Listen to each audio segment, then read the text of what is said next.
Vitali Laletin's comeback and his physique update. Can he be a future opponent for Devon Larratt? Engin Terzi's East vs West cards of Devon Larratt and Levon Saginashvili. We will compare the stats and will discuss some of the controversial ones. And finally, the Pronation Lift made famous by Devon Larratt. Is it really a Pronation Lift? Or is it just a back pressure lift with a little bit added pronation? We'll try to discuss that from a fan's perspective and then from a professional arm wrestler's perspective. So let's start. Vitali Laletin posted another physique update weighing in at 142 kilos. Vitali always weighs himself in his standard clothing, t-shirt, shorts and those size 15-16 boots. So I think it's fair to say that he is still weighing around 140 kilos, which is already the biggest that he has ever been. A week ago when he posted that video of himself weighing in on the scale, he was 143 kilos in similar clothes. So he may be stabilizing at this heaviest weight right now, which can be a dangerous news for his upcoming opponents. Everything is going according to plan. Weight 142 kilos. On the nearest arm fight with Dave Chaffee, I will see if I need such big weight. Extreme heavy workouts. In the times when everyone is defeating Dave left and right, Vitali has to win this match. A loss when Dave is on the decline and Vitali is at his physical best can leave a bad spot on Vitali's career. In the last match, everyone appreciated Vitali's efforts and warrior-like spirit to go out in an ambulance rather than quitting the match. But it won't be like this time.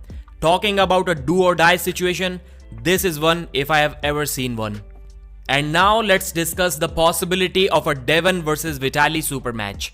I think if Vitali is able to defeat Dave, it's kind of inevitable that he will face Devon in the near future, irrespective of the result of the Devon vs Levon super match.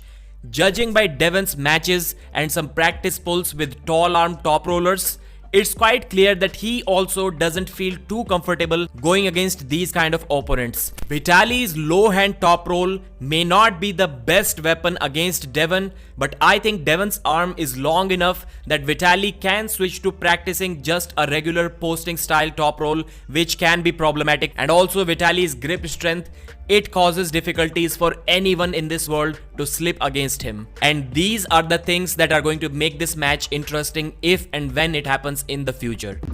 So a few days ago, Engin Terzi released the cards of East vs West 12 for purchase, and there we saw the stats of Devon and Levon, which Engin decides himself after taking advice from some of the other professional elite level arm wrestlers. So Devon on the right, Levon on the left. Inside for Devon 9, for Levon 10. We haven't really seen Levon arm wrestle in a hook, but I think it's kind of fair to assume that he must be strong everywhere. Outside, both are 10 by 10. We cannot really argue with that. Both of them are clearly the top two best top rollers in the world. Side pressure 9 for Devon and 10 for Levon. I think this makes total sense because while Levon can finish almost anyone with just a top roll side pressure hit, Devon almost always needs to stand up and finish the match with a press, which clearly indicates a lack of side pressure. By lack, I mean while comparing it to someone like Levon Saginashvili. Shoulder pressure 9.5 and 9.5 for both of them. We haven't really seen Levon do a press. Maybe he doesn't need it, but even when he does, like the match against Hermes Gasperini, he didn't show us that he has that move or still has that move because he used to do that in the past. So a 9.5 is a little bit too much in my opinion. I think 9 would have made more sense. Table IQ 10 and for Levon it's 9. I think this also makes sense because although Levon has won multiple WAF titles and he has been arm wrestling for 1.5 decades almost, but Devon clearly has more experience and he has a ton of more super match experience in particular when we compare it to Levon, and that's why the experience and table IQ both are higher for Devon. Wrist 9.5 and for Levon 10. It makes sense because Levon's wrist literally never goes back and he top rolled Devon in the first round, so he has shown that it may be slightly better, but still the wrist is better than Devon Larratt. Hand control 10 by 10 for Devon and 9.5 for Levon Saginashvili. This is something surprising, and I know the reason, because Engin considers hand control, or maybe everyone does consider it, like having full cupping abilities along with pronation. So not just pronation. If you take someone's wrist with pronation but you don't have cupping, like the Levon versus Hermes example, then Engin doesn't really consider it the best example of a hand control move. That's why Devon is higher. Explosiveness 8 and Levon 9.5. Literally everyone catches Levon, so yes, he is really explosive. For Devon, I think he has been improving his explosivity lately, so maybe he could have gotten an 8.5 or maybe even a 9. And finally, endurance. Now that's the big issue that people are having right here. So people are saying that Levon literally quit against Hermes. He took some oxygen tanks and he still couldn't finish the match. So how is his endurance 9? And Devon also lost an endurance war against Gennady Quickvinia. So if Devon is 10, then Gennady is what, 11, 10.5? We'll discuss that. So let's discuss Levon's point. So Engin said that Levon has literally defeated Gennady Quickvinia in the past, who is an endurance monster. But my point will be that match happened almost a decade ago, and Levon was like 150 kilos, maybe 155 back then. He's 180 right now, and he's a little bit older. So I'm not sure if he's going to have the same amount of endurance. And Engin was saying that we cannot judge just based off one super match.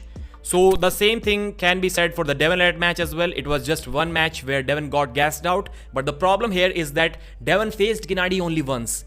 Maybe if he faced him 2 years ago or 2 years from now in the future, he still gasses out in both of those matches. At that time, we'll have to put Devon below Gennady. So Gennady cannot be above 10. Then Devon has to be like 9.6, 9.5. So anyways, the stats are awesome. The cards are awesome. Please purchase them if you want. The link will be in the description. And finally, the pronation lift made famous by Devon. Is it really a pronation lift? As a fan of arm wrestling, I had some of these doubts. Why? Because literally everyone's bicep and their brachialis muscles are failing while trying to do that lift. I haven't seen anyone's pronation fail.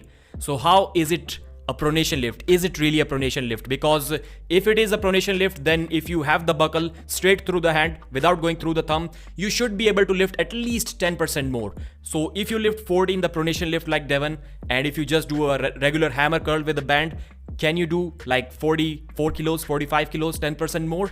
If not, then I'm kind of doubtful. And does it really help you bring up your or build up your pronation? Or is it just a measure to see how strong your pronation is? So these were some of the doubts that I had as a fan of arm wrestling. So I went to Ryan Blue Bowen, who is pretty good at this lift himself, and he has been doing that continuously since last few months. So let's hear what he has to say about this. In answering the point that you're addressing, I have had circumstances where the pronator is the failure, but it's not usually when I have it looped over the thumb. I have that personally occur when I just grab it between my index finger and my thumb, and it's sort of halfway involved in my rise as well. But you know, the nature of this lift, I think the truth is there are definitely ways you can manipulate the strap, just add in little degrees of angle here and there, quarter turns here, quarter turns there, that result in absolutely your pronation being safe and not hitting its limit, and your bicep brachialis, as you say, being the essential failure point. I personally don't think that I can do all that much more with just a looped grip straight through the hand. I don't think it really matters as much as people highlight in respect to the pronation. I do think it still deserves to be called a pronation lift, but it deserves to be called a static pronation lift. Yeah, something very different. I think that is something of value that translates to the table, in particular when the setup. The presence of static pronation is something you can sense in your opponent, and it allows you to control access to your side pressure after the go. And I mean, we see that classically with Devon Laletin in his setup manipulations, how he has that ability to make his opponent feel really uncomfortable. So these were Ryan's opinions. Thank you very much, Ryan, for that. Please hit the thumbs up, like the video, subscribe to the channel, and I'll see you again.